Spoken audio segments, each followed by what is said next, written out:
दोस्तों नमस्कार। आप सभी का आपके अपने इस YouTube channel Jitendra net JRF में स्वागत है। मैं जितेंद्र आप सभी का पुनः आप अपने इस यूट्यूब चैनल पर स्वागत करता हूं। मेरे प्यारे दोस्तों, यूट्यूब चैनल के नाम से ही आपको पता तो चल गया होगा कि किस प्रकार से और किस प्रकार का कंटेंट हम सभी को मिलने वाला है। मैं अपने इस वीडियो में ऐसे ऐसे तथ्यों का प्रयोग करूंगा जिससे आप सभी लोगों का सर्वांगीण विकास हो सके। अगर आप स्टूडेंट हैं तो आप एक अच्छे स्टूडेंट बन सकेंगे और एक अच्छे अध्यापक बनने की राह में होंगे तो आप एक अच्छे अध्यापक भी बन सकेंगे। मेरे प्यारे दोस्तों, हम इस यूट्यूब चैनल में जो है स्पेशल नेट जेआरएफ की तैयारी करवाएंगे। किस प्रकार से नेट को हम क्वालिफाइड करेंगे, किस प्रकार से जेआरएफ को क्वालिफाइड करेंगे, इन सारे निर्णयों को हम लोग इस वीडियो के माध्यम से समझेंगे। लेकिन इससे पहले मैं आप सभी को बता देना चाहता हूं कि कोई भी परीक्षा को अगर हमें बीट करना है, किसी भी एग्ज़ाम को अगर हमें सही तरीके से क्वालिफाई करना है, तो हमें उसके पूरे सिलेबस को सही प्रकार से समझना होगा। जब तक हम लोग को सिलेबस का ज्ञान नहीं होगा, तब तक हम लोग कुछ नहीं कर सकते। तो किसी भी परीक्षा को बीट करने के लिए हमें सबसे पहले क्या आवश्यकता होगी? सिलेबस की आवश्यकता होगी। सिलेबस को अपने हाथ में रखिए, अपने पास में रखिए, अपने साथ में रखिए, अपने दिमाग में रखिए, तभी समझ पाएंगे कि किस प्रकार से कौन से क्वेश्चन किस टॉपिक से आ रहे हैं और आपको सारा कॉन्सेप्ट क्लियर होता जाएगा। मेरे प्यारे दोस्तों, जैसा कि हम आपको बताते चलें, ये जो नेट का एग्ज़ाम होता है, इसका फुल फॉर्म आप जान लीजिए। सबसे पहले national eligibility test, national eligibility test, और ऑब्लिक करके जो जेआरएफ लिखा गया है, इसका मतलब होता है जूनियर रिसर्च फेलोशिप। अब ध्यान दीजिएगा, जो नेट जेआरएफ का पेपर होता है, सबसे पहले मैं आपको बता दूं, जो पेपर 1 है, पेपर 1 प्लस पेपर 2। हाँ, एक बात और मैं आपको कंफर्म नहीं करा पाया, लेकिन अब करा देना चाहता हूं। इस यूट्यूब चैनल पर आपको नेट का जो है प्रथम पेपर और दूसरा सेकंड पेपर जो है एजुकेशन की तैयारी कराई जाएगी। जो बच्चे एजुकेशन से नेट देना चाहते हैं, उनके लिए यह यूट्यूब चैनल बहुत ही फायदेमंद रहेगा। और एक बात और, जैसे मान लीजिए कि आप नेट की तैयारी कर रहे हैं, जेआरएफ की तैयारी कर रहे हैं, वो तो अच्छी बात है, लेकिन इसके साथ साथ जिन बच्चों का जो है, जो बच्चे बीए कर रहे हैं, यानी कि बैचलर ऑफ आर्ट, एमए कर रहे हैं यानी मास्टर ऑफ आर्ट, उसके बाद जो है बीएड कर रहे हैं, बैचलर ऑफ एजुकेशन, और उसके बाद एमएड कर रहे हैं, मास्टर ऑफ एजुकेशन। ध्यान दीजिएगा मेरे प्यारे बच्चों, इन सभी कोर्सेस के लिए जिसमें एजुकेशन सब्जेक्ट रहता है, उसमें सभी टॉपिक होते हैं। और ध्यान दीजिएगा, अगर आप बीए, एमए, बीएड, एमएड के छात्र हैं, तब भी ये चैनल आपके लिए बेनिफिट होगा, सफिशिएंट होगा। और ये मेरा दावा है, जो भी आप इस वीडियो के माध्यम से देखेंगे, वो एक बेहतरीन तरीके से सारा कॉन्सेप्ट आपको समझ में आएगा। जो भी कंटेंट आपको पढ़ाए जाएंगे, वो कंटेंट जो है बेसिक से लेकर के आपको हाई लेवल तक रहेगा। और जिस भी वीडियो को बनाया जाएगा, उस वीडियो को आप पूरी तरीके से देखिएगा। इससे पहले जो है, कोई भी वीडियो पड़े आप तक पहुँचे, तो चैनल को सब्सक्राइब कर दीजिए, जो मेन उद्देश्य है, और हमसे आप जुड़िए। सब्सक्राइब करने के बाद बेल आइकन दबा दीजिए, जिससे जो है कोई भी वीडियो पड़े तो उसका सबसे पहले नोटिफिकेशन आप तक पहुंच सके। ठीक है, तो ठीक है, ये तो जो हो गया फायदेमंद वाली बात। अगर जो भी हमारे लर्नर्स होंगे, व्यूअर्स होंगे, अगर बीए, एमए, बीएड, एमएड कोई भी कोर्स कर रहे हैं, तो उनके लिए यह चैनल बहुत ही फायदेमंद होने वाला है। इसके साथ ही अब आपको हम बताते हैं कि किस प्रकार से नेट में पेपर होते हैं। देखिए, नेट में 2 पेपर हैं। पेपर फर्स्ट में 50 क्वेश्चन पूछे जाते हैं, और 50 क्वेश्चन, एक क्वेश्चन 2 नंबर का होता है, तो टोटल हमारे पास अंक कितने होंगे? 100 होंगे। पेपर सेकंड में जो कि आपका जो है सब्जेक्टिव होता है। सब्जेक्टिव जिस प्रकार जिसमें जो है आप मास्टर डिग्री अपनी कंप्लीट किए हैं, जैसे मान लीजिए कोई एमएड कर रहा है तो मास्टर ऑफ एजुकेशन हुआ, तो इसका मतलब ये है कि वह जो है एजुकेशन सब्जेक्ट से नेट की तैयारी करेगा, नेट का एग्जाम देगा। अगर कोई एमए समाजशास्त्र किया है, सोशियोलॉजी किया तो समाजशास्त्र देगा। तो यहाँ पर जैसे मान लीजिए कि जो विषय हम पढ़ाएंगे, आपको एजुकेशन पढ़ाएंगे, तो एजुकेशन जो है ये आपका सब्जेक्टिव हुआ। अब एजुकेशन सब्जेक्टिव हुआ तो एजुकेशन में जो है आपके कितने प्रश्न आएंगे, 100 प्रश्न आएंगे, और ये 100 प्रश्न भी एक क्वेश्चन 2 नंबर का होगा। तो इस हिसाब से आपका टोटल मार्क्स कितने हो गए, 200। ठीक है।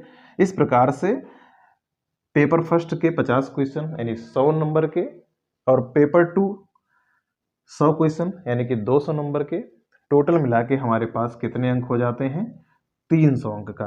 तो 300 अंक का जो है हमारा ये नेट का पेपर होता है। बस आपको एक हम मोटा मोटा हिसाब से बताते हैं। बहुत सारे बच्चे कंफ्यूज रहते हैं कि क्या नेट और जेआरएफ का जो एग्ज़ाम होता है वो अलग अलग तो नहीं होता है। तो अलग अलग नहीं होता है, इसको आप जान लीजिए। सबसे पहले इसका कोई अलग पेपर नहीं होता है, मात्र एक ही बार एग्ज़ाम होता है, और उसमें 2 पेपर होते हैं। पेपर फर्स्ट जो कि ऑप्शनल होता है, वो सबके लिए होता है, और पेपर 2 सब्जेक्टिव होता है, यानी जिस विषय से जो स्टूडेंट है वो मास्टर डिग्री किया हुआ है। अब यहाँ पे आप ध्यान ये देना है आपको जो है कि पेपर फर्स्ट इसमें नेट क्वालिफाइंग, ध्यान दीजिएगा। अगर आप जो है हाँ, इसको बताने से पहले एक चीज़ आपको और बता दें, पाठ्यक्रम में क्या क्या चीज़ें हैं। जैसे मान लीजिए पेपर फर्स्ट है हमारा, तो पेपर फर्स्ट में आपके 10 यूनिट हैं। पेपर फर्स्ट के 10 यूनिट हैं, पेपर सेकंड के भी आपके 10 यूनिट हैं। तो इस प्रकार से दोनों पेपरों को मिलाकर आपको 20 यूनिट तैयार करना पड़ता है। अगर आप हमारे चैनल पे बने रहेंगे तो आपको नेट फर्स्ट पेपर की बहुत अच्छी रणनीति के साथ अच्छी तैयारी करवाई जाएगी। बहुत ज़्यादा स्लो नहीं, बहुत ज़्यादा फास्ट नहीं, आप सभी को मीडियम गति से, मोशन से पढ़ाएंगे आपको, ताकि आपको अच्छे से समझ में आ सके। क्योंकि इस बात को मैं समझता हूँ कि बहुत सारे लर्नर्स ऐसे होते हैं, बहुत सारे स्टूडेंट ऐसे होते हैं जो प्रतिभाशाली होते हैं, जिनकी ऑब्जर्वेशन क्षमता जो होती है वो बहुत अच्छी होती है। लेकिन कुछ मीडियम होते हैं जो आपकी बात को तुरंत ना समझ करके थोड़ी देर में समझते हैं। लेकिन कुछ जो है उनसे भी कम होते हैं, जिनको मंद बुद्धि या जड़ बुद्धि भी कहा जा सकता है, लेकिन उतने नहीं होते हैं। सॉरी भाई। तो उसमें जो है वो बहुत कम समझ पाते हैं। तो इसलिए वीडियो को बहुत ही स्लो मोशन में बनाया जाएगा, यानी जो हमारी गति होगी बोलने की बहुत कम होगी, जिससे जो है सभी व्यूअर्स आसानी से समझ सकें। ये सारे तथ्य आपको इसलिए बता रहे हैं क्योंकि ये जानना बहुत ज़रूरी है, और आपको लगे कि वीडियो को भगा के नहीं बनाया गया है, बहुत स्लो मोशन से अच्छे तरीके से धैर्यपूर्वक बनाया गया है। सॉरी भाई, जुकाम हो गया है, इसके लिए खेद है। नैतिक ये हमारे जो है शारीरिक क्रिया है। और चलिए हम लोग ये पेपर किस प्रकार से आता है और कितने क्वेश्चन आते हैं और कितने नंबर के होते हैं, इसको हम लोगों ने समझ लिया। तो जैसे मैंने वादा किया कि कोई भी एग्ज़ाम को क्रैक करने से पहले आपके हाथ में उसका डिटेल सिलेबस होना चाहिए। तो इस वीडियो में मैं जो है पहले पेपर और दूसरे पेपर, यानी पहले पेपर जो आपका ऑप्शनल होता है वो सबके लिए होता है, उसका मैं सिलेबस डिटेल यहाँ पे जो है बता देता हूँ। और उसके बाद पेपर सेकंड जो एजुकेशन विषय है उसको जो है हम आपको उसके सिलेबस को डिस्कस कर लेता हूँ। तो आइए हम लोग इसके सिलेबस को डिटेल से समझने का प्रयास करते हैं कि पेपर फर्स्ट और पेपर सेकंड का सिलेबस क्या है। जिस प्रकार से हम लोग इसको लिखते चलेंगे, आप सभी लोग भी इसको नोट डाउन करते चलिएगा। तो सबसे पहले हम लोग क्या करेंगे, पेपर फर्स्ट की जो है सिलेबस लिखेंगे। पेपर फर्स्ट जो कि मैं बार बार बता रहा हूं कि ऑप्शनल होता है, सबके लिए होता है। पेपर फर्स्ट में पहला जो यूनिट आप पढ़ेंगे वो है शिक्षण अभिवृत्ति। शिक्षण अभिवृत्ति इंग्लिश में इसको क्या कहेंगे? Teaching aptitude. Teaching aptitude. दूसरा चैप्टर क्या है? शोध अभिवृत्ति। इसको इंग्लिश में कहेंगे रिसर्च एप्टीट्यूड। तीसरा जो चैप्टर आपका है बोध, इंग्लिश में इसको कहेंगे कॉम्प्रिहेंशन।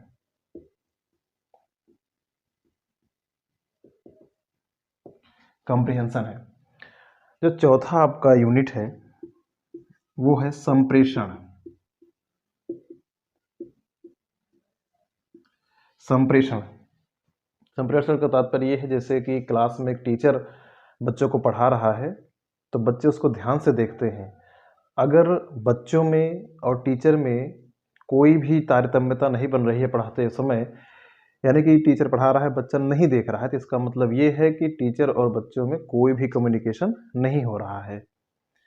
अर्थात कह सकते हैं कि उस टीचर के अंदर ऐसा गुण नहीं है जो बच्चों से कम्युनिकेट कर सके। तो यहाँ पे संप्रेषण का जो इंग्लिश वर्ड है वो है कम्युनिकेशन। हम लोग जब इसको पढ़ेंगे तो डिटेल में जानेंगे किस प्रकार से संप्रेषण में कैसे प्रश्न बनते हैं, संप्रेषण एक्चुअली में होता क्या चीज़ है, इसको हम लोग डिटेल में समझेंगे। लेकिन आज के लिए इस पहले वीडियो में जो आपका इंट्रो वीडियो कह सकते हैं, ये वीडियो जो है आपका केवल और केवल किस पर्पज से बनाया गया है और उसके सिलेबस, डिटेल सिलेबस के विषय में हम लोग जानने का प्रयास करेंगे। पांचवा जो यूनिट है आपका जो है गणितीय तर्क और अभिवृत्ति। गणितीय तर्क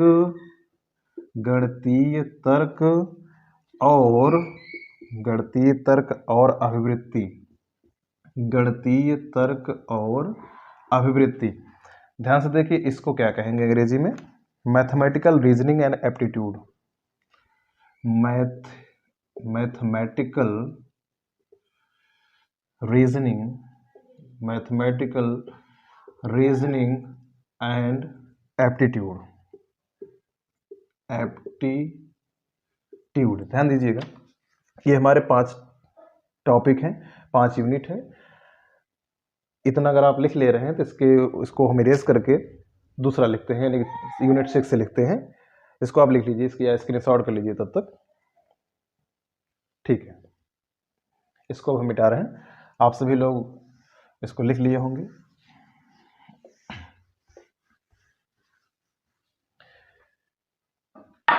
चलिए, जो 6वां यूनिट है हमारा वो क्या है?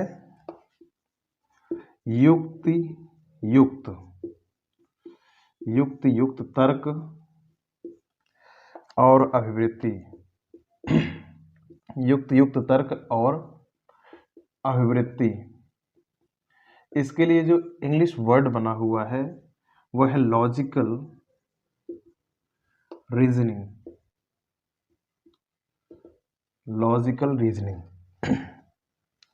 7वां यूनिट है आंकड़ों की व्याख्या। 7वां यूनिट है आंकड़ों की व्याख्या।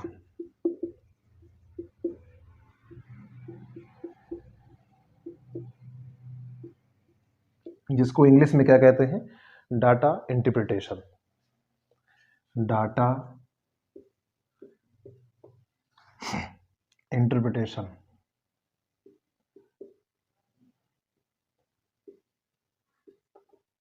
Data interpretation. 8वां यूनिट है सूचना एवं संचार प्रौद्योगिकी। सूचना एवं संचार प्रौद्योगिकी, जिसको इंग्लिश में क्या कहते हैं? Information communication technology.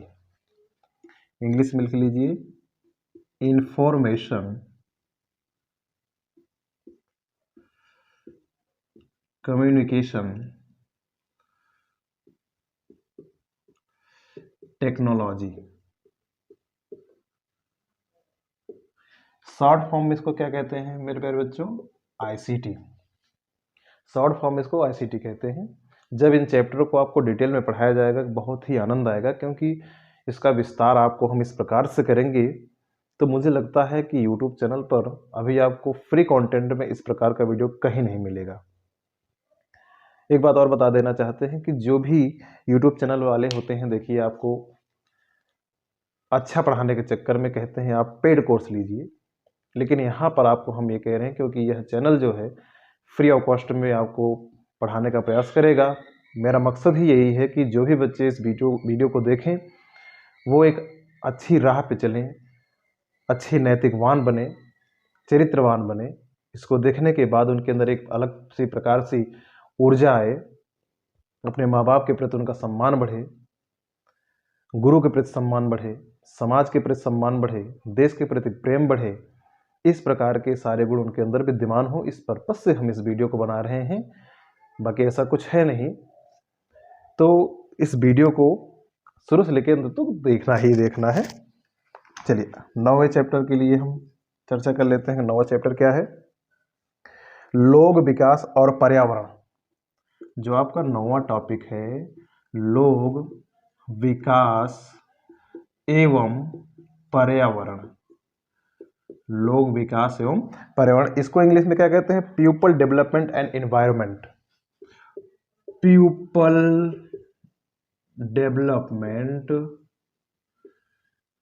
People development and environment, environment. तो इस प्रकार से जो है ये 9वां चैप्टर है। इसको आप लिख लीजिए, आप सभी लोग नोट डाउन कर लीजिए। तो ऊपर से हम इसको इरेज कर दें ताकि 10वां टॉपिक लिख लें हम लोग। अब यहाँ पे जो हमारा यूनिट 10 है वो क्या है? उच्च शिक्षा प्रणाली। उच्च शिक्षा प्रणाली, इंग्लिश में क्या कहते हैं इसको? Higher education system. Higher education system, higher education system. मेरे प्यारे दोस्तों, ये पेपर फर्स्ट के 10 यूनिट थे। इन्हीं में से जो है सारे प्रश्न आपके आते हैं, यानी कि प्रत्येक यूनिट से 5 प्रश्न आते हैं। प्रत्येक यूनिट से 5 प्रश्न आपके आएंगे, यानी कि और जैसे मैंने कहा कि एक क्वेश्चन जो है 2 नंबर का है, इस हिसाब से एक यूनिट में कम से कम 10 अंक, और उसके बाद जो है 10 यूनिट से कितना हो जाएगा? ध्यान दीजिएगा, 10 यूनिट का मतलब होने का मतलब ये है 10 बचे 50 प्रश्न, 10 बचे 50 प्रश्न, और उसके बाद गुणे 2 कर देंगे तो 100 अंक हो जाएगा। ठीक है, ठीक है। अब इसके बाद हम लोग जो है पेपर फर्स्ट का डिटेल सिलेबस, हम लोगों ने डिटेल तो नहीं कह सकते क्योंकि केवल अभी तक हम लोगों ने यूनिट के ही विषय में सीखा है। इन यूनिट के अंतर्गत कौन कौन से टॉपिक आएंगे इसके विषय में अभी हम लोग डिस्कस नहीं करेंगे। जब हम लोग जो है अलग अलग यूनिट का अध्ययन करेंगे तब हम लोग उसमें जो है डिटेल में चर्चा करेंगे। ठीक है, अब हम लोग पेपर सेकंड में यानी कि एजुकेशन में कौन कौन से सिलेबस हैं, कौन कौन से यूनिट हैं, उसका डिस्कस कर लेते हैं। ठीक है, आप लोग इसको नोट डाउन कर लीजिए।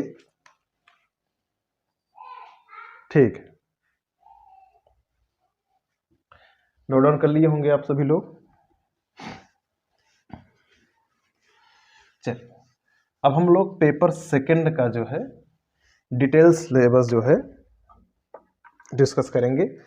जैसा कि हमारे हाथ में जो है पेपर सेकंड यानी एजुकेशन विषय का, जैसे कि मैंने कहा कि इस यूट्यूब चैनल पर पेपर फर्स्ट पढ़ाया जाएगा और पेपर सेकंड जो आपका सब्जेक्टिव विषय होगा वो होगा एजुकेशन।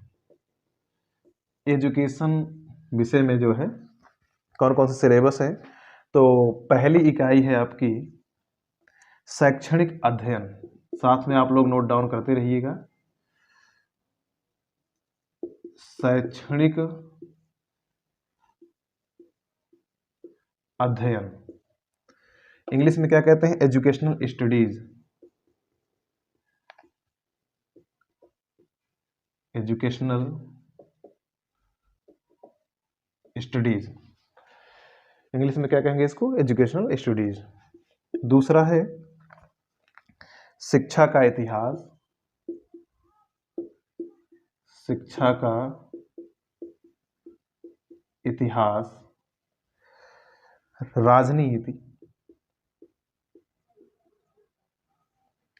तथा अर्थशास्त्र। तथा अर्थशास्त्र। इंग्लिश में क्या कहेंगे? History, politics and economics of education.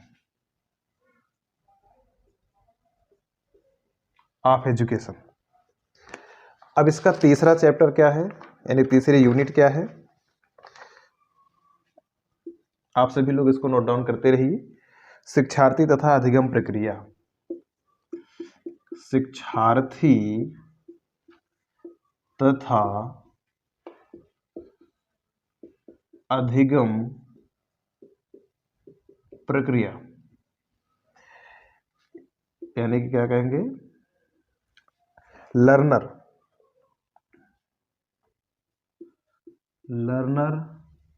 And learning process. यानी कि शिक्षार्थी और अधिगम प्रक्रिया, यानी जो बच्चे होते हैं, जो स्टूडेंट होते हैं, जब अधिगम करते हैं, सीखते हैं, तो उसके बीच का जो प्रोसेस होता है, उन सभी चीज़ों के विषय में इसमें डिटेल अध्ययन किया जाएगा। अब इसके बाद जो है, जो चौथा यूनिट है, अध्यापक शिक्षा। चौथा यूनिट है अध्यापक शिक्षा। इंग्लिश में टीचर एजुकेशन। पांचवा है पाठ्यचर्या अध्ययन।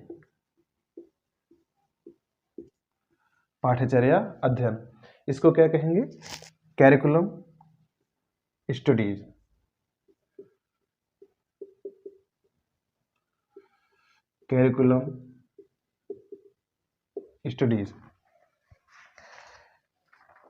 इकाई 6 में क्या है? शिक्षा में शोध।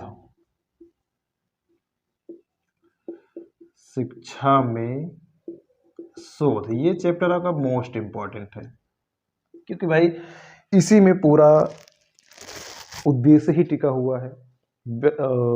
स्टूडेंट नेट जेआरएफ क्यों करता है? नेट यूजीसी जो है नेट जेआरएफ का एग्जाम कंडक्ट क्यों कराती है? क्योंकि हायर लेवल, विश्वविद्यालय लेवल की जो गुणवत्ता है, अध्यापकों के अंदर गुणवत्ता जो आनी चाहिए, इस एग्जाम को कंडक्ट पास होने के बाद ही आती है। यानी कि जब इस एग्जाम की तैयारी स्टूडेंट करते हैं, तो उनके अंदर इतनी मेच्योरिटी आ जाती है, शिक्षा के क्षेत्र में इतनी समझ विकसित हो जाती है कि वो आसानी से चीज़ को समझ लेते हैं। क्योंकि शिक्षा में शोध, यानी जो जिस चीज़ की पढ़ाई कर रहे हैं, उसी में जब रिसर्च करेंगे, तो जाहिर सी बात है कुछ नया आयाम मिलेगा, कुछ नए पहलू मिलेंगे, जो शिक्षा को और बेहतर बनाएंगे। इसको क्या कहेंगे? Research in education.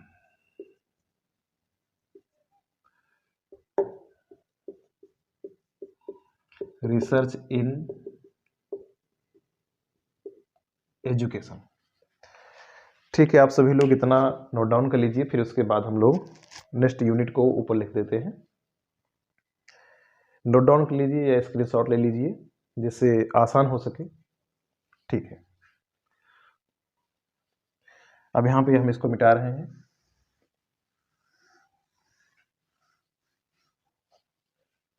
चलिए, 7वां यूनिट है।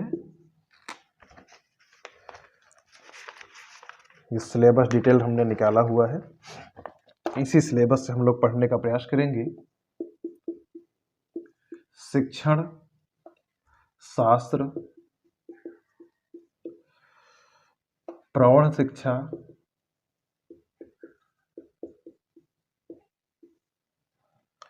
विज्ञान तथा मूल्यांकन, प्रौढ़ शिक्षा विज्ञान तथा मूल्यांकन। इंग्लिश में क्या कहेंगे इसको? पेडागोजी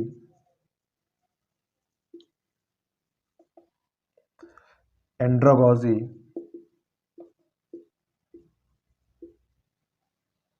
एंड असेसमेंट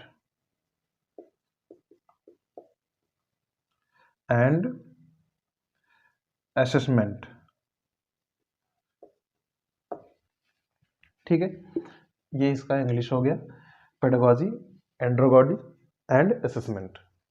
नेक्स्ट आपका टॉपिक है शिक्षा में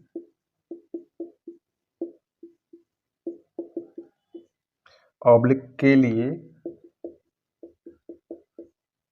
प्रौद्योगिकी।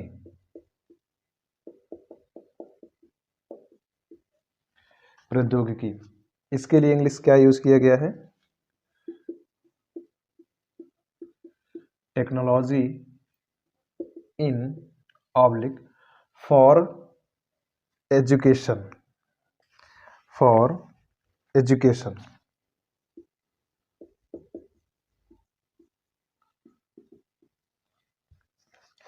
ये दो टॉपिक आपको और मिटाए जा रहे हैं यहाँ पे, जो नीचे लिखा गया है। आई होप आप लोगों ने लिख लिया होगा। नेक्स्ट यूनिट क्या है, जो हमारी 9वीं यूनिट है,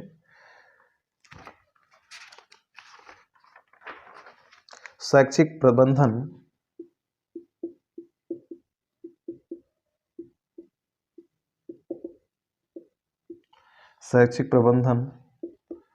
प्रशासन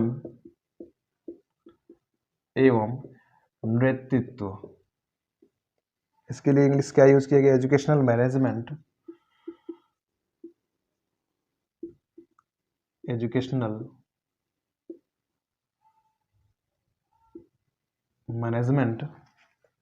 एडमिनिस्ट्रेशन एंड लीडरशिप।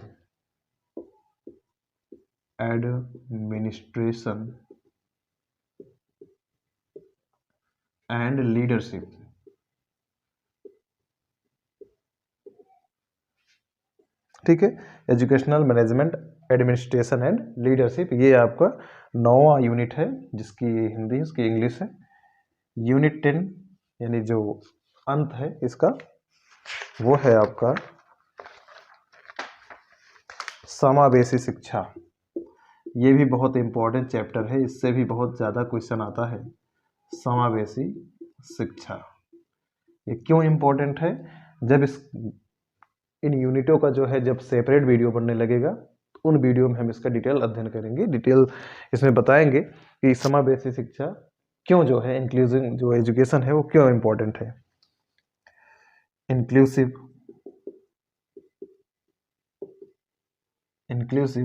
एजुकेशन, ठीक है, ये हमारे जो है एजुकेशन शिक्षा शास्त्र से संबंधित विषय से संबंधित 10 यूनिट ऐसे हैं जो जिसमें से क्वेश्चन पूछे जाते हैं। मेरे प्यारे दोस्तों, आज के इस वीडियो में हमने जो है एजुकेशन विषय से जो 10 यूनिट आएंगे उसका सिलेबस हमने डिटेल अध्ययन किया है। पेपर फर्स्ट जो है उनके सभी यूनिटों को समझा है। आप सभी को बता देना चाहता हूँ कि जो इसका सेपरेट वीडियो बनेगा अलग अलग से, उसमें हम इसके डिटेल अध्ययन करेंगे, किस प्रकार से हम लोग को पढ़ना है। तो आई होप आप सभी को यह वीडियो पसंद आया होगा। मेरा आप सभी से रिक्वेस्ट है कि इस वीडियो को जो है अपने फ्रेंड्स, अपने कलीग्स, अपने रिश्तेदार, हर जगह आप भेजने का प्रयास करिए, क्योंकि जो भी इस वीडियो को देखेंगे, क्योंकि यह इंट्रो वीडियो था, इसके आने वाले जो वीडियो होंगे उसमें बहुत से तमाम व्यवहारिक उदाहरणों का प्रयोग करके समाज में क्या हो रहा है, उन टॉपिकों से संबंधित समाज में क्या हो रहा है, उसका भी उदाहरण दे करके आप सभी को बेहतरीन तरीके से बताया जाएगा, जिसका जो है आपको बेनिफिट्स त्वरित प्रकाश होगा, त्वरित आपके दिमाग में आ जाएगा, और उसका जो समावेशन है वो आप अच्छी तरीके से कर पाएंगे। क्योंकि एजुकेशन शिक्षा स्टूडेंट लेता इसलिए है कि उसका वो जो है नैतिकवान बन सके, उसका सर्वांगीण विकास हो सके, चरित्रवान हो सके। शिक्षा ना ये केवल नहीं है कि हम शिक्षा ले लिए और इसके लिए नौकरी पा जाएं तो वही बहुत है, ऐसा नहीं है। शिक्षा का तात्पर्य है कि आप एक अच्छे नागरिक बने, अपने माँ बाप की सेवा करें, देश की सेवा करें, आपके अंदर अच्छे गुण आए। ये है शिक्षा का असली तात्पर्य। लेकिन आप सभी को इस वीडियो में मुझे विश्वास है कि बहुत सारे तथ्य भी ऐसे छूटे हैं जो नहीं बताए गए हैं, लेकिन मैं पूरा प्रयास करूंगा कि नेक्स्ट वीडियो में उन सभी चीज़ों को समावेश कर सकूं, क्योंकि आज ये पहला वीडियो है। कुछ त्रुटियां भी हुई हैं मेरी तरफ से, माफ़ी मांगना कोई गलत बात नहीं है। जहां भी त्रुटियां हुई होंगी उसको आप देखिएगा, क्योंकि इस यूट्यूब चैनल का मेरा ये पहला वीडियो है और बनाने का प्रयास किया है कि किस प्रकार से वीडियो बनेगा।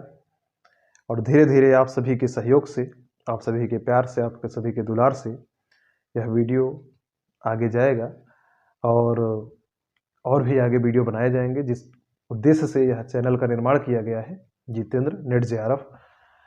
खासकर अंत समय में फिर से बता देना चाहता हूँ, इस पर पेपर फर्स्ट और पेपर सेकंड की बेहतरीन से बेहतरीन तैयारी कराई जाएगी, जिससे आने वाले जो लर्नर्स होंगे, जो स्टूडेंट होंगे, उनके लिए नेट जेआरएफ निकालना बहुत ही आसान होगा।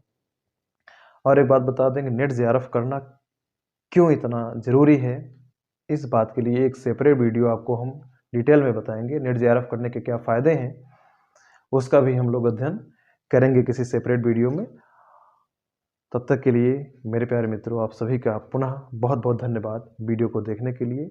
पुनः आपसे आग्रह करते हैं कि आप इस YouTube channel Jitendra net JRF को सब्सक्राइब कीजिए, बेल आइकन दबा दीजिए, जिससे कोई भी नया वीडियो अपडेट किया जाए वह आप तक भली भांति पहुंच सके, उसका नोटिफिकेशन और उसका लाभ आप उठा सकें। जय हिंद।